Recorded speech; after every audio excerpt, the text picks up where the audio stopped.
পুলিশের ইউনিফর্ম পরে TikTok video. সামাজিক যোগাযোগ মাধ্যমে ছড়িয়ে পড়া এসব ভিডিও ঘিরে শুরু হয় বিতর্ক।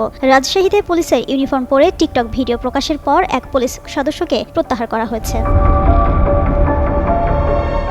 গেল বৃহস্পতিবার রাজশাহী মেট্রোপলিটন পুলিশের কমিশনার ডক্টর মোহাম্মদ জিল্লুর রহমান এই প্রত্যাহারের আদেশ দেন। প্রত্যাহার হওয়া পুলিশ সদস্যের নাম কনস্টেবল সাইফুজ্জামান। তিনি রাজশাহী মেট্রোপলিটন পুলিশ আরএমপির কাশিয়াডাঙ্গা থানায় কর্মরত ছিলেন।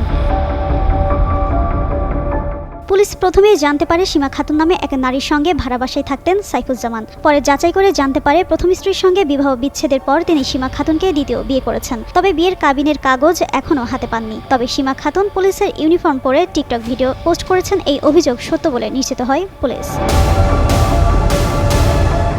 ঊর্ধ্বতন কর্তৃপক্ষকে জানানো হলে একই দিন কনস্টেবল সাইফুজ্জামানকে কাশিয়াডাঙ্গা থানা থেকে প্রত্যাহার করে পুলিশ লাইন্সে সংযুক্ত করা হয়। আরএমপির মুখপাত্র মোহাম্মদ গাজীউর রহমান বলেন, পুলিশের পোশাক পরে টিকটক ভিডিও প্রকাশের পর পুলিশকে নিয়ে সামাজিক যোগাযোগ মাধ্যমে বিরূপ মন্তব্য ছড়াতে থাকে। ঘটনার পর কনস্টেবল সাইফুজ্জামানকে সাময়িক বরখাস্ত করা হয়েছে। এ ঘটনায় তার বিরুদ্ধে বিভাগীয় শাস্তিমূলক ব্যবস্থা নেওয়ার প্রক্রিয়া চলছে।